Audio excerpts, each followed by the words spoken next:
Hello guys, welcome to my channel UPSC 8 वाला। चलिए दिसंबर के महीने करंट अफेयर शुरू करते हैं। इसमें एक दिसंबर से लेकर 10 दिसंबर तक का है। इसमें सबसे पहला टॉपिक था ऑपरेशन सागर बिंदु, जो भारत ने चलाया था। इसके तहत भारत ने श्रीलंका को राहत सामग्री प्रदान की थी, क्योंकि अभी आपने देखा श्रीलंका में वो आया था चक्रवात। कौन सा था? चक्रवात दितवा। दितवा या नाम यमन ने दिया।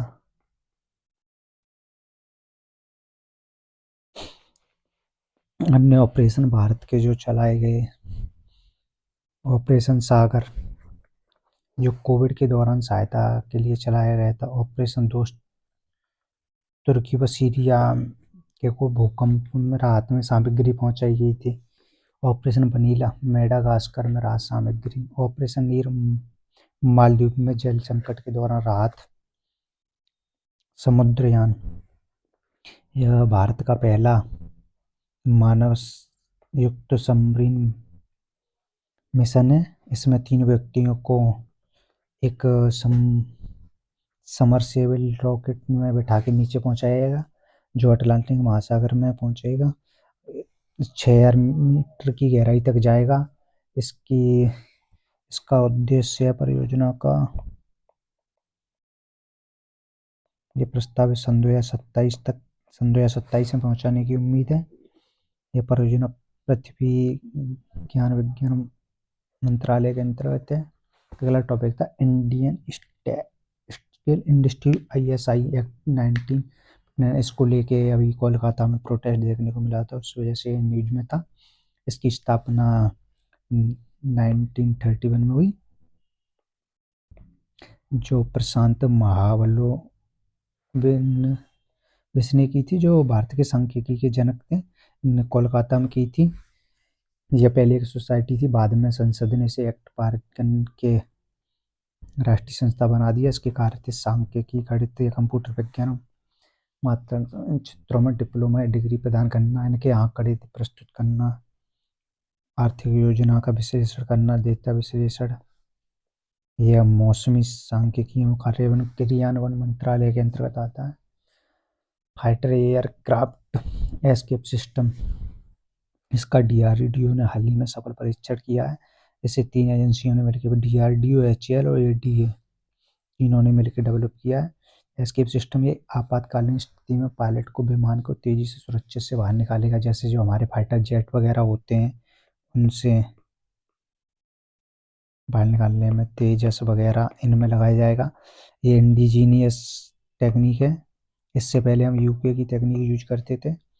इसके घटक हैं कैनोपी होगा, उसमें इंजेक्शन सीट होगा, रिकवरी सिस्टम होगा। जो कैनोपी का काम होगा, जो ऊपर कांच लगा होता है उसे तोड़ेगा। इंजेक्शन सीट होगा, जो रॉकेट लगा होगा उसमें उस सीट को ऊपर ढकेलेगा। फिर पैराशूट सर्वाइकल में आएगा। फिर अगला टॉपिक था रॉक ईगल उल्लू। इसका सामान्य नाम उल्लू कहते हैं। जो एक रात्रिचर होता है, जो पहाड़ी और पथरीले क्षेत्रों में पाया जाता है। ये अधिकतर नमी और सदाबहार वनों में और रेगिस्तानों में कम रहना पसंद करता है। ये एक स्थायी पक्षी है, यानी माइग्रेट नहीं करता है। भारत, नेपाल, पाकिस्तान यानी साउथ एशिया में पाया जाता है। IUCN में लिस्ट कौन करना है? साइट्स में अपेंडिक्स सेकंड में GI टैग का GI टैग 10 वर्ष के लिए दिया जाता है। ये वाणिज्य एवं उद्योग मंत्रालय के अंतर्गत आता है। इस हाल ही में अभी तमिलनाडु के 5 उत्पादों को मिला है। एक तो था बैरियर कॉटन साड़ी, थ्यूमल्ली चावल जो मोती चावल है, और कविनपन्नू नाटू शक्कर है, जो प्राकृतिक गुड़ का पाउडर होता है। नमक्कल कलचट्टी, जो पत्थर के बने बर्तन होते हैं। अम्मा समुद्रम चोपी, जो लकड़ी के बने खिलौने होते हैं। इन 5 को GI टैग मिला है। अगला टॉपिक है स्काई रूट। ये भारत की एक प्राइवेट एरोस्पेस कंपनी है। इसने पहला ऑर्बिटर क्लास का रॉकेट बनाया है, जिसका नाम विक्रम फर्स्ट रखा है, जो 300 किलो तक के भार को 500 किलोमीटर तक की ऊंचाई ले जाने में सक्षम है। यानी जो लो अर्थ ऑर्बिट में उपग्रह भेजने में सक्षम होगा। इसने पहला निजी रॉकेट सन 2022 में विक्रम एस लॉन्च किया था। अन्य संस्थाएं इसकी जो प्राइवेट सेक्टर में काम करें, इन स्पेस, NSIL। अगला टॉपिक है टैक्स रैम्प्स योजना। इसका उद्देश्य शोध एवं नवाचार को मजबूती प्रदान करना, मजबूती डेटा सिस्टम बनाना, स्टार्टअप और उद्यमिता को बढ़ावा देना, जिससे भारत का निर्यात क्षेत्र में बढ़ावा मिले। इसकी अवधि से शुरू किया गया है 2025 में 6 वर्ष के लिए, यानी सन 2031 तक के लिए। वस्त्र मंत्रालय के अधीन है। IMF के ग्रेड, जो IMF ने हाल ही में अपनी लिस्ट जारी की जिसमें इंडिया को C ग्रेड में रखा है, क्योंकि जो 4 स्तरीय ग्रेडिंग प्रणाली देती है। A यानी उच्च गुणवत्ता वाला डेटा, B काफ़ी हद तक पर्याप्त डेटा, कुछ कमजोरी यानी डेटा एनालिसिस करने में कुछ कमजोरियां हैं। D सबसे खराब होता है। भारत का C ग्रेड, क्योंकि भारत में जो डेटा गणना की, GDP गणना की, वो उसमें पुरानी बेसी ये जो रहा 2011-12 का, और इसमें प्राइवेट सेक्टर को साइड कर दिया जाता है, गवर्नमेंट सेक्टर से ये अनुमान लगा लिया जाता है। और इसमें अंतर्राष्ट्रीय मानकों के अनुसार हर 5 वर्ष में चेंज होना चाहिए, जो भारत में 10 से ज़्यादा साल हो गए भाई, अभी तक चेंज नहीं हुआ। अभी संसद में हाल ही में बात तो हुई थी कि सरकार इसे शायद अगली साल से चेंज करे। देखते हैं क्या होता है आगे। अगला टॉपिक IMF क्या होता है। IMF इंटरनेशनल मॉनेटरी फंड है। इसका फॉर्म है, स्थापना इसकी 1944 में ब्रिटेन वुड्स के साथ हुई, यानी वर्ल्ड बैंक और ये जुड़वा बैंक आ जाता है। इसमें 1947 में काम शुरू किया गया। अभी इसमें 190+ सदस्य देश हैं। इसका उद्देश्य होता है गरीबी कम करना, रोजगार को बढ़ावा देना, सतत एवं आर्थिक विकास को बढ़ावा देना। जिस सदस्य देशों को आर्थिक स्थिति पर निगरानी रखता है, जिन जो देशों को लोन वगैरह प्रोवाइड कराता है, उन्हें वित्तीय सहायता देता है, और एवं तकनीकी और नीतियों पर काम करने की को देता है। सबसे ज़्यादा इम्पोर्टेंट टॉपिक है जो IMF कौन कौन सी रिपोर्ट जारी करता है। ये PCS UPSC दोनों में पूछा गया है। वर्ल्ड इकोनॉमिक आउटलुक रिपोर्ट जारी करता है, ग्लोबल फाइनेंशियल स्टेबिलिटी रिपोर्ट जारी करता है, फिक्सल मॉनिटर रिपोर्ट जारी करता है, रीजनल इकोनॉमिक आउटलुक रिपोर्ट जारी करता है, एक्सटर्नल सेक्टर रिपोर्ट जारी करता है। ये सबसे ज़्यादा इंपॉर्टेंट टॉपिक है, ये ध्यान रखने के लिए। लाइकोडोन इरविन, ये एक नई सांप की प्रजाति खोजी गई है, जो अंडमान निकोबार क्षेत्र में खोजी गई है। इसका नाम ऑस्ट्रेलियाई वन्यजीव विशेषज्ञ इरविन के नाम पर रखा गया है, जिसे IUCN में इंडेंजर्ड में रखने की सिफारिश की गई है। ग्रेट निकोबार क्रेक, यह भी एक नई प्रजाति है जो पिछले 10 वर्षों में 3 बार देखी गई है। सन 2021 से अब तक अंडमान निकोबार में 40 से ज़्यादा प्रजातियां खोजी गई हैं, जिसमें केकड़े, कई कीटों की प्रजातियां देखी गई हैं। ग्रेट निकोबार यह एक उत्तम उष्णकटिबंधीय वर्षा वनों में स्थित द्वीप है। इसमें 650 से अधिक पादप की प्रजातियां, 18 से अधिक जीव जंतु की प्रजातियां पाई जाती हैं। जिसमें 24% स्थानीय प्रजातियां हैं। जैव विविधता की दृष्टि से बहुत महत्वपूर्ण है ये।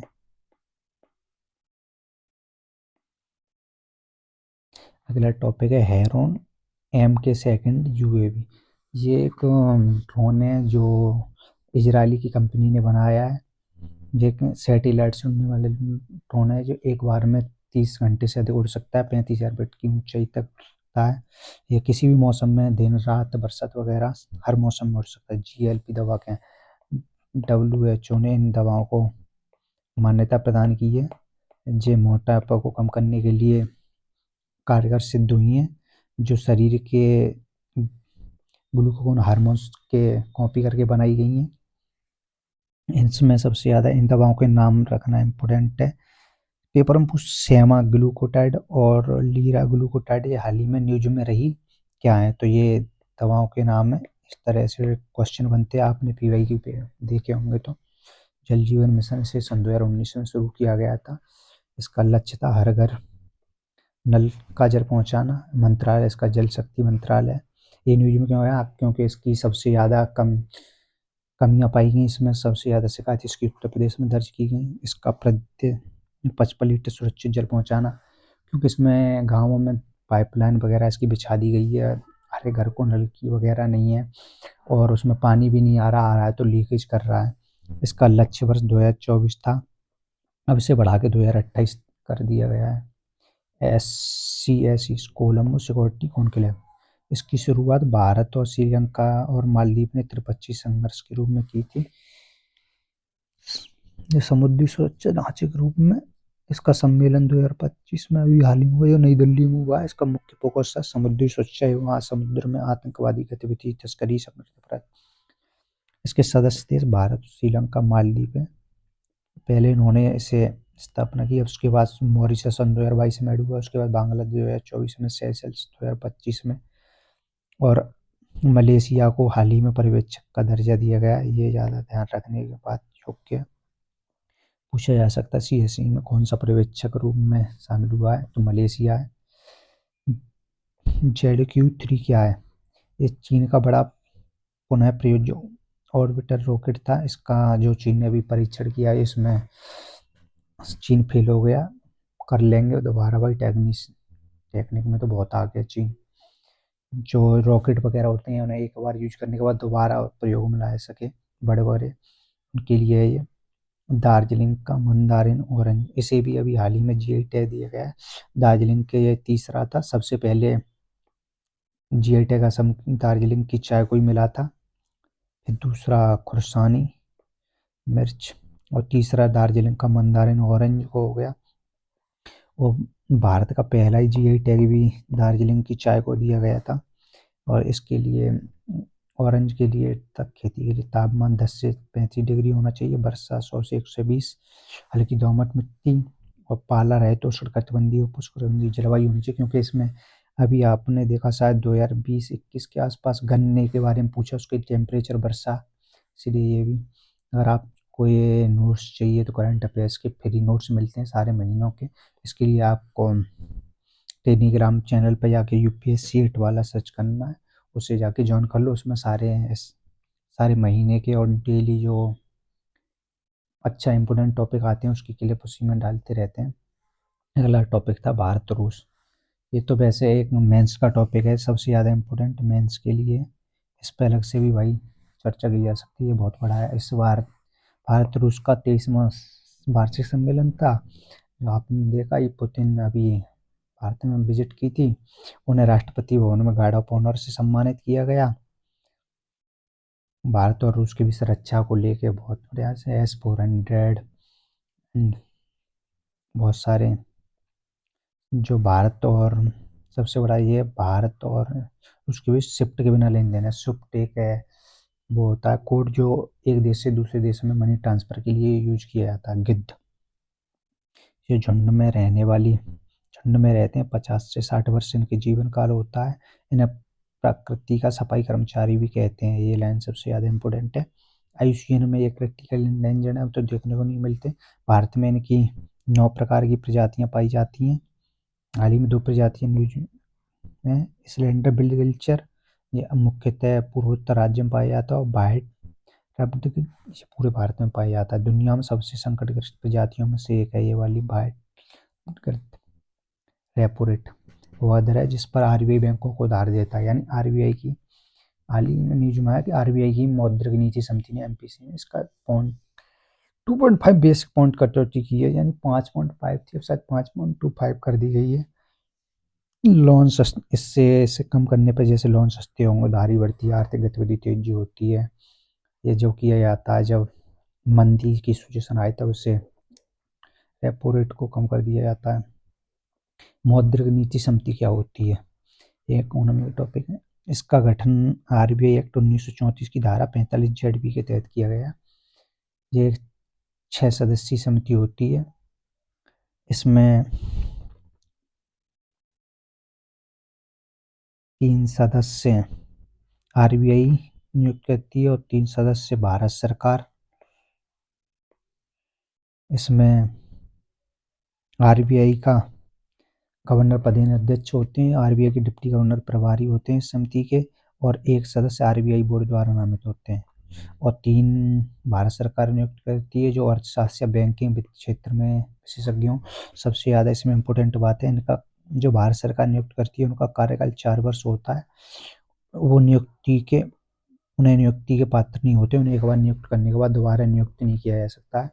इस कमेटी में इस इसकी कोरम यानी इसकी बैठक के लिए 4 सदस्य उपस्थित होंगे, जिसमें गवर्नर या डिप्टी गवर्नर में से एक होना अनिवार्य है। अगर ये इन दोनों में से एक भी उपलब्ध नहीं है, बाकी 4 सदस्य हैं, तो मीटिंग नहीं हो सकती है इसकी। इसका निर्णय बहुमत के आधार पर लिया जाता है और जो इसके निर्णय होते हैं सभी बैंकों पर बाध्यकारी होते हैं। इसके कार्य रेपो, रिवर्स रेपो, स्थायी जमा सुविधा, सीमांत स्थायी सुविधा, तरल समायोजन सुविधा, ये सब की देख रेख करना है, दर डिसाइड करना है। ये सारे टॉपिक आपने इकोनॉमी पढ़े होंगे, नहीं तो आप पढ़ सकते हैं। बहुत जल्दी इकोनॉमी की शॉर्ट वीडियो आएगी इस पे। प्रधानमंत्री सूक्ष्म खाद्य प्रसंस्करण उद्योग औपचारिक कार्य पीएमएफपी योजना, इसे जून सन 2020 में शुरू किया गया। उद्देश्य का भारत के व्यापक संघ से सूक्ष्म खाद्य प्रसंस्करण क्षेत्र को उन्नत एवं औपचारिक सशक्त बनाना है। एक केंद्र प्रायोजित योजना है। इसका क्रियान्वयन खाद्य प्रसंस्करण उद्योग मंत्रालय द्वारा किया जाता है। इसके माध्यम से प्रोसेसिंग प्रयोगशाला आदि को मजबूत करना है। जो भारत में वो भंडारण की क्षमता, लीकेजिंग क्षमता पाई जाती है बहुत जगह अनाज वगैरह, उसके लिए। तो गैस, तो इतना। Thank you for watching video. हमारे चैनल को सब्सक्राइब करें और बताएं कैसी लगी आपको वीडियो, और कमेंट करें और अपने सुझाव दें। अगली वीडियो आपको कैसी चाहिए, कौन से सब्जेक्ट पर शॉर्ट नोट्स में चाहिए, उस पर वो बताएं।